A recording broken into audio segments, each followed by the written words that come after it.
At 4:12 a.m., before most of California was even awake, a chain of events began that would expose one of the largest CJNG networks ever discovered on U.S. soil. It started with a single satellite ping, a suspicious convoy leaving a warehouse outside Bakersfield, and an analyst who noticed something every other system had missed. Within minutes, the quiet morning shifted into the type of federal operation that only happens when Washington believes the stakes are national. And this time they were. By 4:28 a.m., the decision was made. More than 5,400 FBI, ICE, DEA, DHS, and ATF agents were mobilized across 7 states.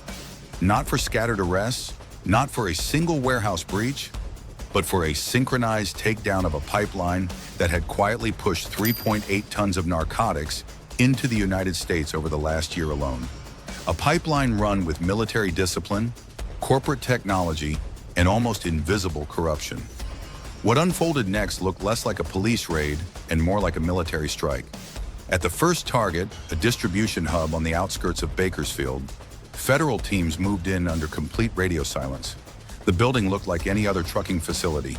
Faded signage, empty loading bays, a forklift parked outside like a shift had ended hours earlier. But the truth was buried behind steel walls. The moment agents breached the side entrance using a hydraulic ram, the illusion disappeared. Hidden compartments, reinforced tunnels, thermal shielded rooms engineered to survive heat scanners. And inside those rooms, the first discovery that told investigators they had stumbled into something far larger than a regional smuggling ring. Stacks of wooden crates labeled agricultural engine parts. Except every crate weighed triple what it should. When opened, each one revealed vacuum-sealed packages wrapped in commercial-grade insulation, methamphetamine, high-purity cocaine, fentanyl pressed into counterfeit pharmaceuticals, all ready for shipment before sunrise. Minutes later, a second shock. Upstairs, agents uncovered a command room. 23 monitors displaying live GPS data for trucks traveling across California, Nevada, Arizona, New Mexico, Utah, and Texas. Dozens of shipments were already in motion, each assigned anonymous drivers and time routes designed to blend directly into America's freight system. It was a logistics empire, a machine operating inside the same highways millions of citizens used every day. And this was only one building. In 2 minutes, you will see how the investigation uncovered a hidden infrastructure that had been operating under federal noses for years. But first, hit subscribe so you never miss these deep dive investigations. By 5:03 a.m., as the Bakersfield building was secured, a clearer picture began to form, and it was worse than anyone expected. What investigators found inside that first command room wasn't evidence of a regional operation. It was evidence of an industrial supply chain built with the precision of a Fortune 500 company. The hard drive pulled from the Bakersfield hub contained a single spreadsheet titled Western Routes, 182 active. Each line listed dates, weights, destinations, and encrypted initials for drivers. Each shipment looked harmless. Each one had slipped through American highways without a single alert. And then the realization hit.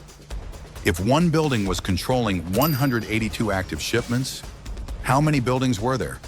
That question triggered the escalation. Within minutes, command centers across the West Coast began comparing notes. California Highway Patrol logs, Port of Oakland container records, border entry timestamps. When the data streams overlapped, federal analysts finally understood what they were dealing with. CJNG had built a parallel transportation system, one that lived inside America's real one. Not next to it, not around it, inside it. They used the same ports, the same trucking lanes, the same cold storage suppliers, even the same freight permit system. But every part of their network was modified, corrupted, or influenced just enough to pass as legitimate. The brilliance wasn't in the drugs, they were typical cartel shipments. The brilliance was in the disguise. 3 of the most disturbing discoveries appeared within the first hour. 1. Corrupted access at the border evidence logs revealed at least 12 Border Patrol agents under investigation. Their role wasn't to smuggle trucks. It was simpler, more efficient. They waved trucks through without a secondary scan, allowing massive shipments to appear routine. 2. Nighttime freight permits sold to shell companies. Inland transport supervisors, trusted officials, approved after-hours freight permits that allowed CJNG trucks to move at night, hidden inside legitimate traffic. The companies paying for these permits technically existed, but they had no employees, no offices, and no products. 3. Cold storage, laundering, FDA-regulated warehouses, real facilities used by grocery distributors, had secret rooms built into their layouts. Inside those rooms, vacuum-sealed cash, cryptocurrency conversion terminals, ledgers tracking cleaning cycles for illicit funds. One facility in Nevada had $18 million hidden behind fake pallets of frozen meat. By 5:40 a.m., federal leaders realized they weren't dismantling a warehouse. They were dismantling a system big enough to hide thousands of pounds of narcotics behind legitimate trade, a system smart enough to use America's own infrastructure as camouflage, a system bold enough to operate in plain sight for nearly a decade. But what came next would push the operation into historic territory.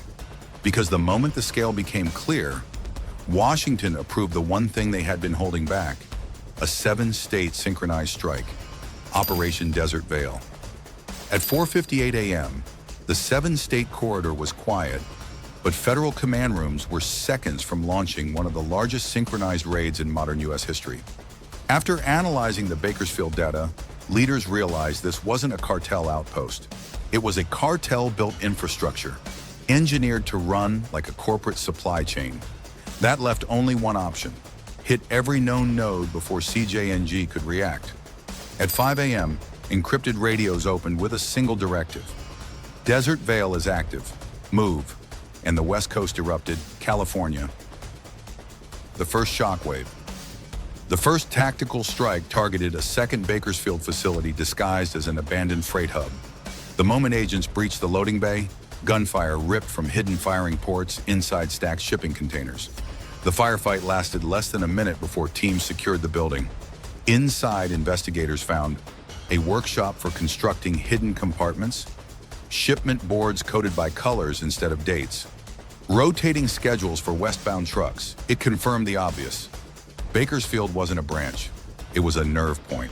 Arizona, the compartment factory in Phoenix, a mechanic shop, turned out to be a full engineering site for CJNG's modified trailers.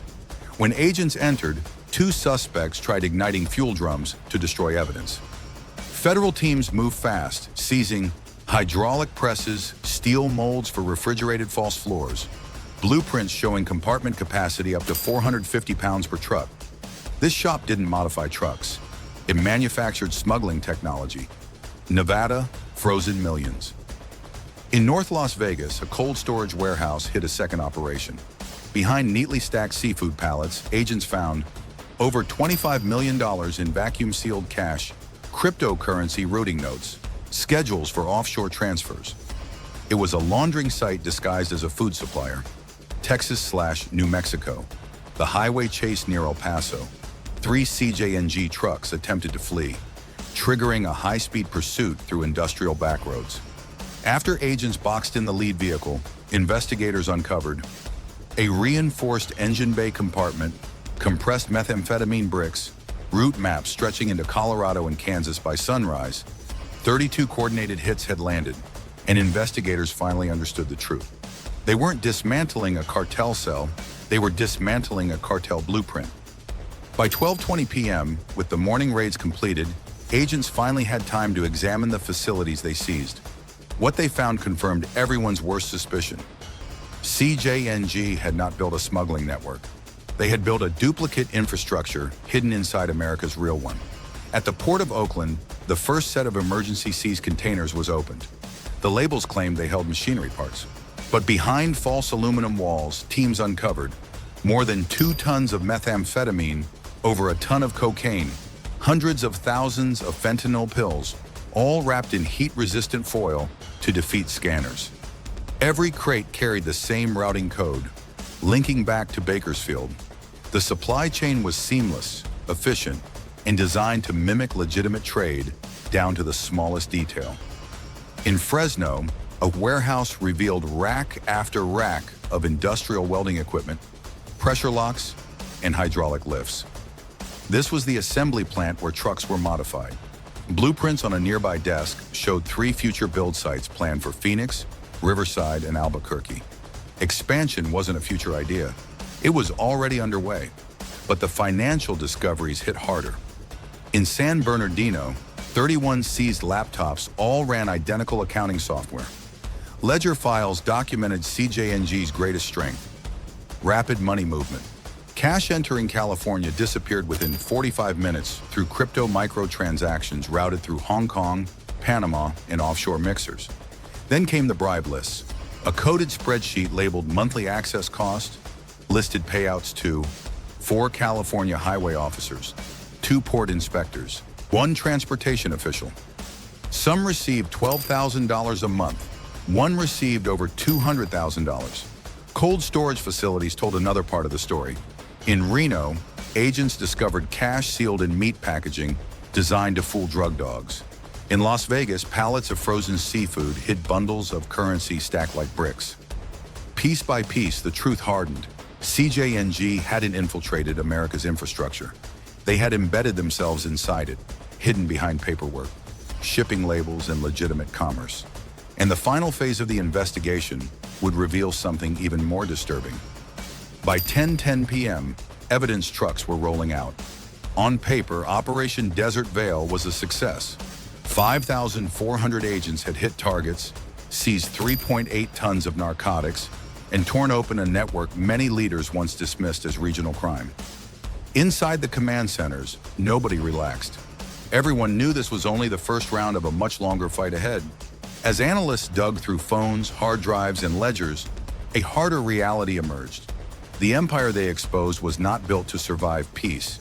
It was built to survive impact. Encrypted route maps showed CJNG preparing new corridors into Oregon, Idaho, and Wyoming, targeting long-monitored highways and small freight hubs with little federal presence. Spreadsheets listed contracts with independent drivers and small biker crews, people with clean records who blended into traffic. Other files mapped out replacement warehouses, already scouted and budgeted, ready to activate within 60 days if current sites fell. Lose a hub, shift the traffic, lose a corridor, build another. That is why federal commanders reached one conclusion. This operation shattered CJNG's infrastructure.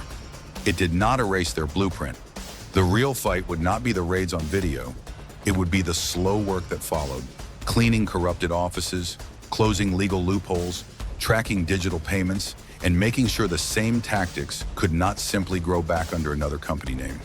Because this was never only about drugs.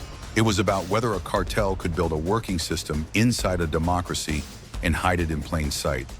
If you believe these investigations matter, tap like, drop a comment, and share this so more people see how deep these networks run. And if you want the next chapter, where we break down how cartels adapt after a major raid, hit subscribe so you do not miss it when it drops next.